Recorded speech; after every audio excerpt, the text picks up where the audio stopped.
Hello friends, તમારું સ્વાગત છે મારી ચેનલમાં। આજે આપણે બનાવીશું ફક્ત 1 કપ બાજરીના લોટમાંથી એકદમ ટેસ્ટી અને સ્પાઇસી એવો નાસ્તો, અને સાથે જ આપણે નાસ્તા સાથે ખાવાની મજા પડી જાય તેવી એકદમ સ્પાઇસી અને ખાટી મીઠી ટામેટાની ચટણી પણ બનાવીશું। તો આ નાસ્તો ફક્ત 10 જ મિનિટમાં બનીને તૈયાર થઈ જાય છે અને ઉપરથી એકદમ સરસ ક્રિસ્પી અને અંદરથી એકદમ સોફ્ટ અને જાળીદાર બનશે। અને આ રીતે તમે નાસ્તો બનાવીને બાળકોને લંચ બોક્સમાં પણ આપી શકો છો। તો ચાલો બનાવીએ। રેસીપી સારી લાગે તો વિડીયોને લાઇક કરજો, વધારેમાં વધારે શેર કરજો અને ચેનલને સબસ્ક્રાઈબ કરીને બેલ આઇકનને પ્રેસ કરજો, એટલે નવી નવી રેસીપીના નોટિફિકેશન આવશે। તો ચાલો બનાવીએ। તો તેના માટે સૌથી પહેલાં તો આપણે બાઉલમાં 1 કપ બાજરીનો લોટ ઉમેરીશું અને 1 કપ બાજરીના લોટની સામે આપણે 1/4 કપ કરતાં થોડુંક વધારે સહેજ ખાટું હોય તેવું દહીં ઉમેરીશું।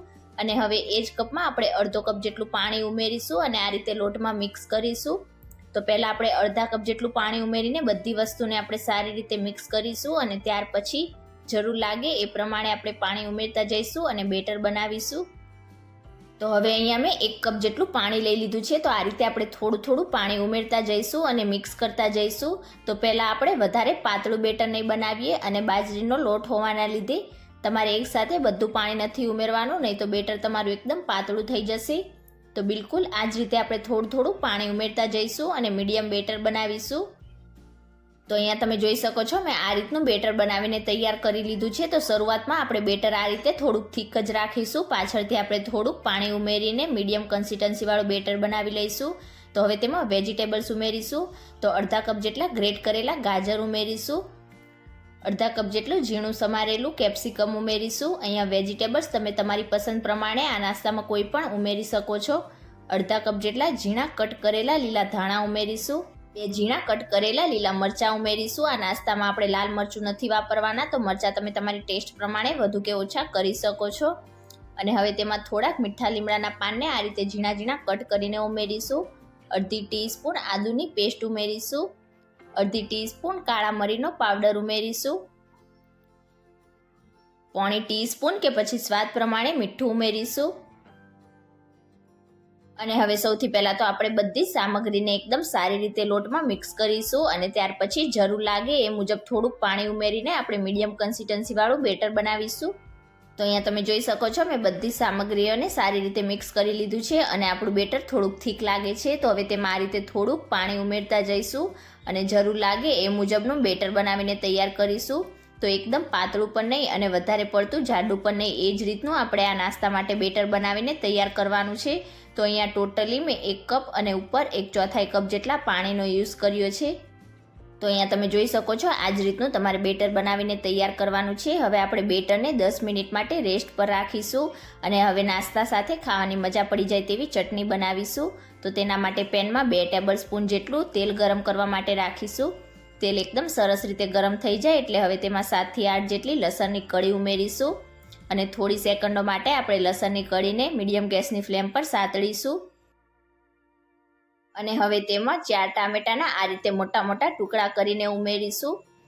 તો અહીંયા ટામેટા તમારે થોડાક લાલ હોય તેવા લેવાના, એટલે ચટણીનો કલર એકદમ સરસ આવશે। મિક્સ કરી દઈશું સારી રીતે અને સાથે જ આપણે ઉપરથી સ્વાદ પ્રમાણે મીઠું ઉમેરીશું, એટલે આપણા ટામેટા જલ્દીથી સોફ્ટ થઈ જશે। અને હવે તેમાં 3 સૂકા લાલ મરચાંના આ રીતે ટુકડા કરીને ઉમેરીશું। અહીંયા તમને જે રીતની તીખાશ પસંદ હોય તમે મરચાંનું પ્રમાણ વધારે કે ઓછું કરી શકો છો। મિક્સ કરીશું સારી રીતે અને હવે આપણા ટામેટા હલકા એવા સોફ્ટ થાય ત્યાં સુધી આપણે તેને કૂક કરીશું।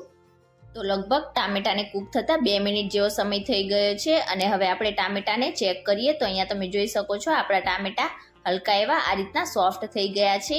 તો આનાથી વધારે આપણે ટામેટાને વધારે પડતા ઓવરકૂક નહીં કરીએ।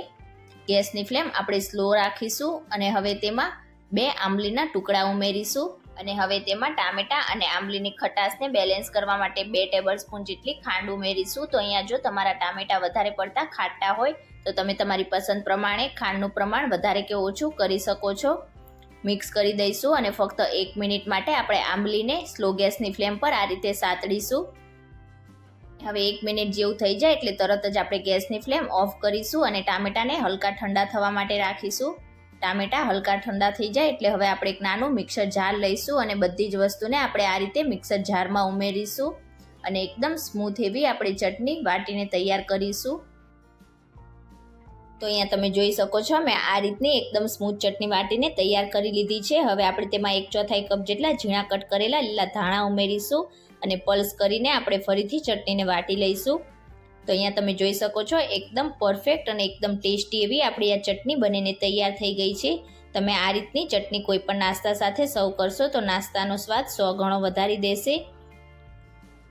અને હવે અહીંયા બેટરને રેસ્ટ આપે 10 મિનિટ જેવો સમય થઈ ગયો છે તો આપણે પ્લેટ હટાવી લઈશું અને હવે તેમાં અડધી ટીસ્પૂન એનો ફ્રૂટ સોલ્ટ ઉમેરીશું અને તેને એક્ટિવેટ કરવા માટે 1 ચમચી જેટલું ઉપરથી આ રીતે પાણી ઉમેરીશું. તમે પાણીની જગ્યાએ લીંબુનો ઉપયોગ પણ કરી શકો છો. મિક્સ કરી દઈશું સારી રીતે. અહીંયા ઈનોની જગ્યાએ તમે સોડાનો ઉપયોગ પણ કરી શકો છો, પણ ઈનોનું રિઝલ્ટ વધારે સારું આવશે. તો આ રીતે ઈનો ઉમેર્યા પછી આપણે બેટરને વધારે સમય સુધી રેસ્ટ નથી આપવાનો, તરત જ હવે આપણે તેમાંથી નાસ્તો બનાવીને તૈયાર કરીશું. તો અહીંયા જો તમને લાગતું હોય કે બેટર તમારું વધારે પડતું થીક છે તો તમે થોડું પાણી ઉમેરીને મીડિયમ કરી શકો છો.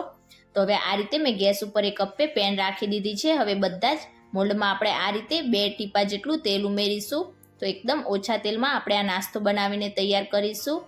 અને આ રીતે તેલ ઉમેરાઈ જાય એટલે હવે આપણે તેમાં આ રીતે ઉપરથી થોડા તલ ઉમેરીશું. તો આ રીતે તલ ઉમેરશો એટલે આ નાસ્તો ખાવામાં બહુ ટેસ્ટી એવો લાગશે. તો બધા જ ખાનામાં મેં આ રીતે તલ ઉમેરી દીધા છે. અને હવે આપણે જે બેટર બનાવીને તૈયાર કર્યું છે તે બેટરને આપણે એકવાર સારી રીતે મિક્સ કરી લઈશું. અને હવે બધા જ ખાનામાં આપણે 2 ટેબલ સ્પૂન જેટલું બેટર આ રીતે ઉમેરતા જઈશું. અને શરૂઆતમાં બેટર ઉમેરતી વખતે આપણે ગેસની ફ્લેમ એકદમ સ્લો રાખીશું.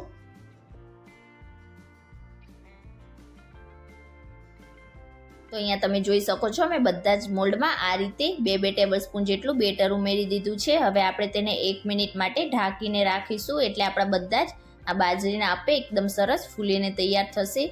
અને શરૂઆતમાં આપણે ગેસની flame slow to medium side રાખીશું. અને 1 મિનિટ જેવું થઈ જાય એટલે હવે ઉપરથી પણ આપણે થોડા સફેદ તલ સ્પ્રિંકલ કરીશું. તો જ્યારે બેટર તમારું એકદમ ડ્રાય ના થઈ ગયું હોય ત્યારે તમારે આ રીતે ઉપરથી થોડાક તલ છાંટી દેવાના, એટલે ખાવામાં આ રીતે તલનો ટેસ્ટ એકદમ સરસ લાગશે. અને આ રીતે ઉપરથી તલ ઉમેરી દીધા પછી આપણે ફરીથી 2 ટીપા જેટલું તેલ ઉમેરીશું. તો જે લોકો વધારે ઓઈલી ખાવાનું પસંદ ના કરતા હોય તે લોકો માટે આ બેસ્ટ રેસીપી છે. એકદમ ઓછા તેલમાં તમે આ નાસ્તો બનાવીને તૈયાર કરી શકો છો.